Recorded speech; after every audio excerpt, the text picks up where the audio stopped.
Gavana wa Benki Kuu ya Tanzania BOT Emmanuel Tutuba ameridhia kuanzishwa kwa benki ya wachimbaji wa madini baada ya ombi la Rais wa Shirikisho la Vyama vya Wachimbaji wa Madini Tanzania FEMATA John Bina kutaka kuanzishwa kwa benki hiyo.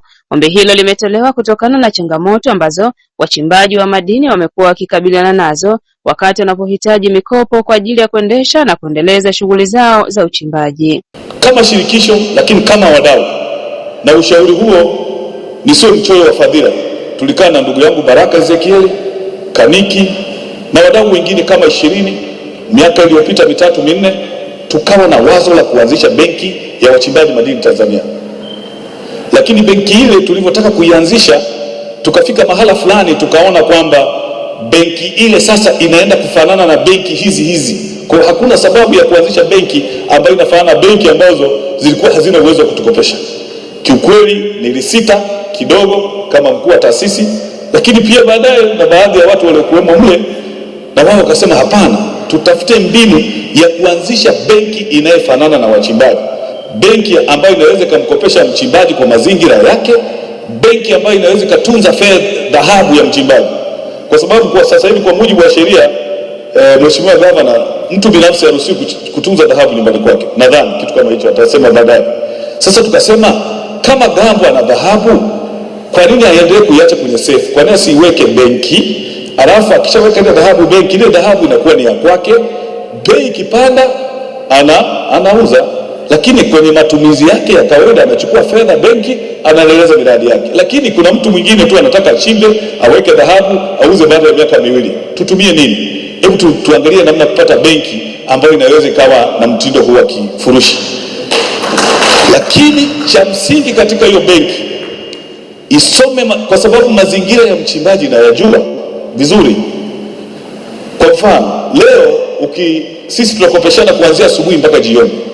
Wako hapa madila wanajua tunakopeshana.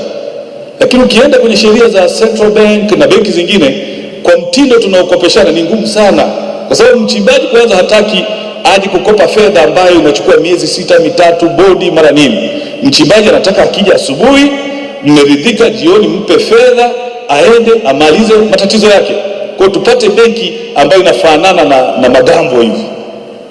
Kama Magambo ni benki yetu ya wachimbaji wadogo, kwa nini tusiige ile style ya Magambo kupitia benki sasa? Tuweze kuformalize vitu vidogo na mwisho wa siku tuweze kuwa na benki yetu wenyewe. Kwa hiyo nitumie nafasi hii mbele ya wachimbaji wote, kwako wewe na mbele ya wizara yetu mko hapa na Wizara ya Fedha, kwamba tunaomba sasa kwamba benki hii ya wachimbaji ianze. Na nikuhakikishie Gavana kwamba wachimbaji wako tayari. Wakati nakuja hapa barabarani, niko kwenye gari, wachimbaji baada ya kusikia kwamba benki inaanzishwa, nataka nikuhakikishie nimepata ahadi ya bilioni 3 kutoka tu pale Kamanga mpaka hapa nikawa na bilioni 3. Na tulivyoenda Arusha tuna bilioni 4. Kwa tayari tuna bilioni karibu 7 ambazo zinaweza kuanzisha benki. Gavana Emmanuel Tutuba ameridhia ombi hilo wakati akizungumza na wachimbaji wadogo wa madini kutoka maeneo mbalimbali nchini katika kikao kilichofanyika mjini Geita. Hatua hiyo imeelezwa kuwa ni muhimu kwa wachimbaji wa madini, hasa katika kuwawezesha kupata huduma za kifedha na mikopo kwa ajili ya shughuli zao. Uanzishaji wa benki kama Benki Kuu tumepewa dhamana ya kutoa leseni, kusimamia uendeshaji na kuweka mfumo wa usimamizi wa mabenki ili kuhakikisha kwamba fedha za wale walioweka kwenye ile benki zinakuwa salama. Sasa kuna makundi mbalimbali ya benki. Sasa hivi tuna makundi 4 ambapo tuna benki tunaita benki za maendeleo ambazo mtaji wake ni shilingi bilioni 200, na zile bilioni 200 of course wao wanakuwa na advantage, wana products nyingi wanazoweza katoa, na kwenye eneo hilo inawezekana hata nyie mkaja baadaye mkakua, lakini hiyo sababu bilioni 200 kuzikusanya wakati mwingine zinaweza kuwa nyingi, basi unaweza hata ukaenda kwenye ile kundi la pili la benki za biashara. Na benki ikiwa benki ya biashara, maana yake kwa sasa kiwango cha chini cha mtaji itakuwa ni bilioni 15. shilingi za Tanzania bilioni 15, ambazo nadhani kwa wadau mkikusanyika hapa, sina shaka kwamba hizo mnaweza mkachangia zikapatikana. Na sasa kama mkiweza kuraise hiyo bilioni 15, hiyo itakuwa ni mtaji, kiwango cha chini cha mtaji. Lakini huwa lazima uwe na fedha nyingine za kuendeshea, sababu lazima uwe na ofisi, uwe na mifumo ya uendeshaji, utanunua pale labda baadhi ya vitendea kazi, utakuwa na viti kwenye ofisi. Kwa hiyo unaweza kuta wakati mwingine mkikusanya hata kama bilioni 20, tunaweza tukawapa leseni mkaanza kufanya shughuli hizo.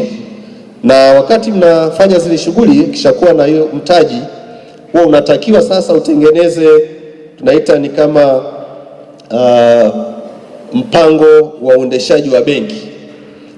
Mara nyingi tunapenda ule mpango uwe ni wa miaka 4 ili kuwezesha kuwa na maono ya namna utakavyosimamia uendeshaji wa benki. Unajua kwenye mambo ya kifedha kuna vitu vingi. Unaweza ukawa na fedha, lakini katika biashara ukiingia sokoni utakutana na baadhi ya vihatarishi ambavyo labda usipokuwa makini unaweza kukosa wateja. Lakini kwa nyie ambao umeshajiorganize hivi, naamini wateja watakuwa ni nyie wenyewe, ambapo mtaweza kuendesha benki vizuri zaidi. Na kwa sasa mtaona Tanzania wataalamu ni wengi, na wengine inawezekana ni vijana wenu au ni baadhi ya wachimbaji. Kwa hiyo kwenye eneo hili wala lisiwape shaka, sisi tunaweza hata tukatenga baadhi ya wataalamu wakaendelea kuwaguide vizuri zaidi, na kama nilivyosema, pakiwepo vikao kama mkiomba, wanaweza wakaendelea kuja wakawaelimisha, wakawasapoti, na hatimaye tukawa na benki ambayo itakuwa ni nzuri zaidi. Akizungumzia hatua hiyo, mkuu wa mkoa wa Geita Martin Shigela amemshukuru Rais wa Jamhuri ya Muungano wa Tanzania Dr. Samia Suluhu Hassan kwa kuendelea kujenga mazingira mazuri kwa ajili ya maendeleo ya sekta ya madini nchini. Mkuu huyo wa mkoa amesema serikali imeendelea kuweka mazingira wezeshi katika sekta hiyo, huku akieleza kuwa 10% imetengwa kwa ajili ya utafiti unaohusiana na mapato yatokanayo na sekta ya madini. Wakati tunaanza safari ya ununuzi wa dhahabu, kulikuwa na watu kutokuelewa, lakini leo Mheshimiwa Gavana, nadhani kila mtu anatamani kwenda kuuza benki kuu. Tunamshukuru Mheshimiwa Rais vile vile kwa kuendelea kuyajenga mazingira mazuri, na ametenga 10% kwa ajili ya utafiti katika mapato yatokanayo na sekta ya madini. Mwaka jana makusanyo ya sekta ya madini ilikuwa trilioni 1 nadhani na bilioni 200-300 kama sikosei. Sasa 10% tungekuwa tumeikata, ingekuwa manake bilioni 130. Mheshimiwa Naibu Katibu Mkuu wa Fedha, wewe ndio uko hapa. Hii ndio sekta inakuletea fedha nyingi, na kwa kweli ukitaka wezesha hii sekta hapa. Tufanye utafiti ili wachimbaji wetu wasibahatishe. Kwa upande wao, mwenyekiti wa chama cha wachimbaji wa madini mkoa wa Geita Gerema Titus Kabuo pamoja na Elmino John Bina, makamu mwenyekiti wa wachimbaji wa madini vijana Tanzania, wamezungumzia hatua hiyo muhimu ya kuanzishwa kwa benki ya wachimbaji wa madini. Wachimbaji wengi wanapenda sana kufanya biashara na BOT kwa kuuzia dhahabu. Ziko changamoto kidogo ambazo tunakutana nazo, na changamoto kubwa ni ucheleweshaji wa malipo. Mheshimiwa mgeni rasmi, mchimbaji anapokwenda kuuza dhahabu, maana yake anahitaji fedha kwa haraka ili atatue matatizo yake.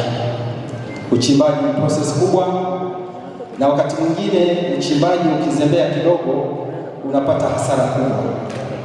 Huyu mchimbaji anakuwa pengine shimo lake lina maji na ameunguliwa pampu, anataka kununua pampu, ndio maana analeta dhahabu kuiuza, anataka apate malipo ya haraka akanunua vifaa.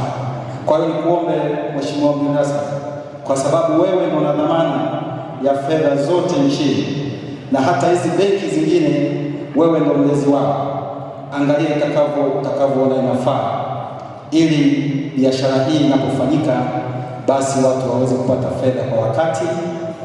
Naamini kabisa kiwango hiki ulichokisema umekinunua kwa muda wa miezi 20, tutazidi hapo maradufu. Katika hotuba ya Mheshimiwa Waziri wa Madini iliyofanyika bungeni katika kuwasilisha bajeti kwake, alisema kwamba sasa hivi Watanzania katika sekta ya madini tunachangia zaidi ya 50% katika mapato ya uingizaji wa fedha za kigeni, hususan dola. Na benki hii inaenda kuwa ni kichombo cha kifedha, kitaenda kuleta mapinduzi makubwa na uongezefu mkubwa sana wa kidola katika nchi yetu. Kwa mimi kama kijana na kama makamu mwenyekiti wa vijana Tanzania, ni kwamba ninawapongeza serikali na kipongeza chama cha wachimbaji, lakini nazidi kuwatia moyo wa Tanzania.